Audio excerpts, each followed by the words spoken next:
Are you ready? Are you ready? What's going on? What's going on? Everybody bleeding, the cops are the demons. Courtrooms full of goons, jail buses leaning. Handcuffs squeezed too tight on you flight. If you fight, they just give in. People used to do sit-ins. They got Nigeria and Niger, two different countries. Somehow Niger turned a nigga and shit got ugly. The problem is we started thinking like the colonists. To Noble Drew Ali started dropping that consciousness. The problem is we started thinking like the colonists. To Noble Drew Ali started dropping that consciousness. The problem is we started thinking like the colonists. To Noble Drew Ali started dropping that consciousness. When Noble Drew Ali passed on in 1929, which was about a year after the first filing took place, you know, he filed on record the Moorish Holy Temple of Science, which later became Moorish Science Temple of America. He changed the name around. But when in 1929, when he passed on, there was like a struggle for who would take the lead in his absence. And two most notable individuals who were students of Noble Drew Ali was the Honorable Elijah Muhammad, also known as, formerly known as the Elijah Muhammad, and Master Farrar Muhammad, who is known as David Farrar Bell, or David Ford Bell, under the Moorish Holy Temple of Science. This is prior to the creation of the Nation of Islam, and this was in the late 1920s as well. And we know that the Nation of Islam did not come into existence until 1930. So some of the prominent African American movements that we know of, such as the Nation of Islam, were created out of Moorish science teachings. The teachings come out of Moorish science as far as the principles. Like the Nation of Islam is called the Nation, and one of the things that Noble Drew Ali was standing on was nationality. Mm-hmm. And for our people to be themselves instead of straying after the gods of Europe, in which we do not, you know. Mm-hmm. And you know, like a lot of our names and customs are European in origin here today.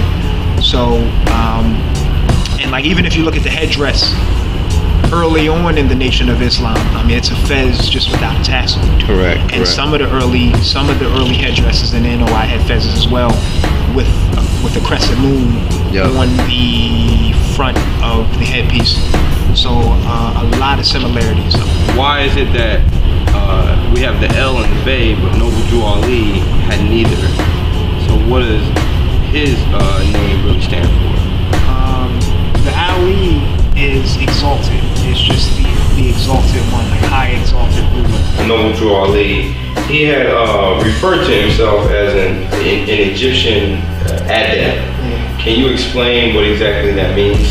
Yeah, well, an adept or an adept is an expert, and this is him saying that he's an Egyptian adept, or someone who has become familiar with something. You know, like adept is like someone who has, you know, adapted, you know, to their environment or to a certain kind of teachings or whatever. And him saying that he's an Egyptian adept and a Moor, there are those that will say that there's conflict there. How can you be a Moor and an Egyptian adept, but not talk about ancient Kemet?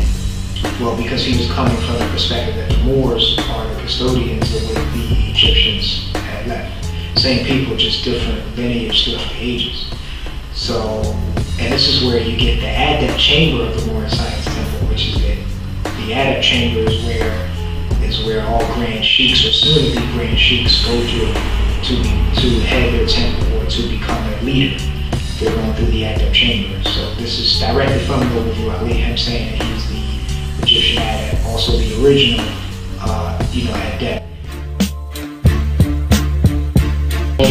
This is Brother Noble, Ahmir, Marraikker, and I wanted to show my shirt line, which is called GMR,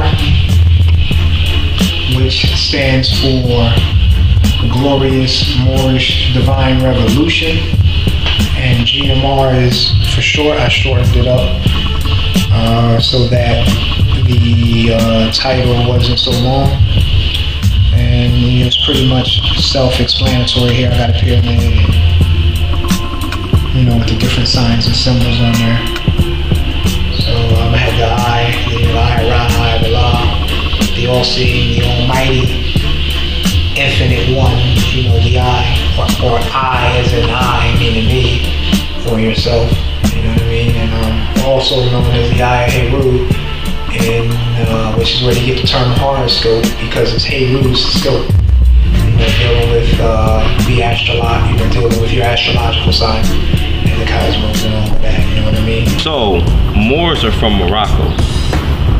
Morocco is from Moor.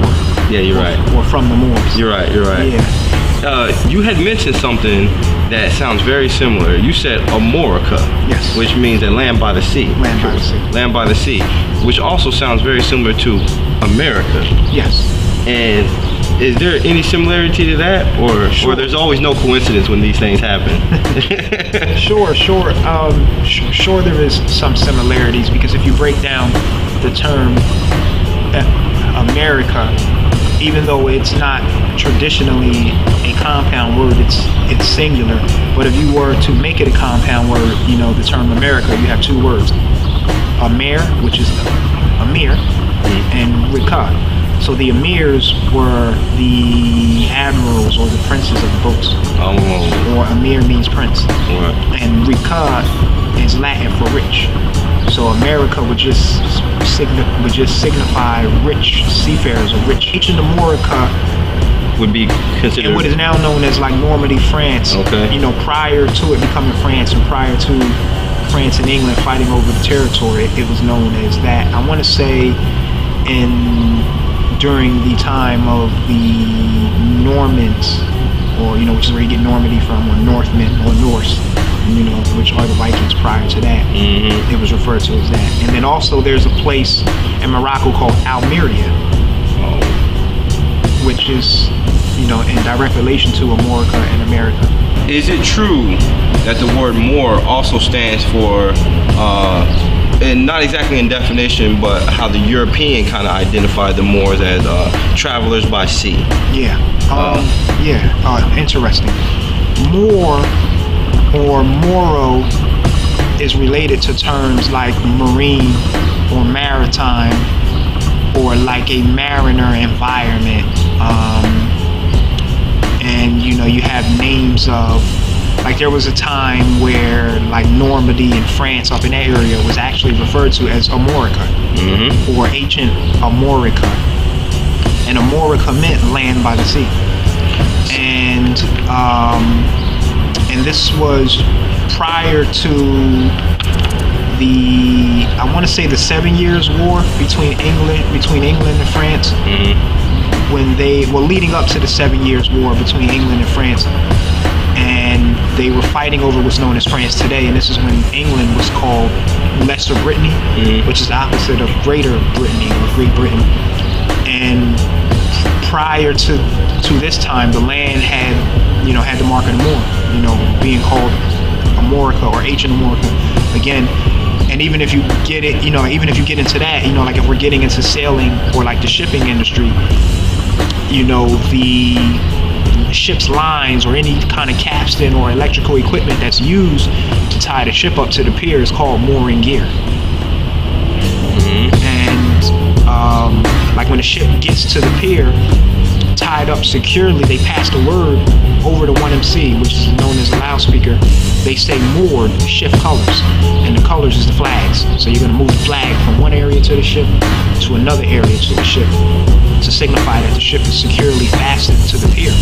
So a lot of things revolve around the ancient ones, which are the Moors.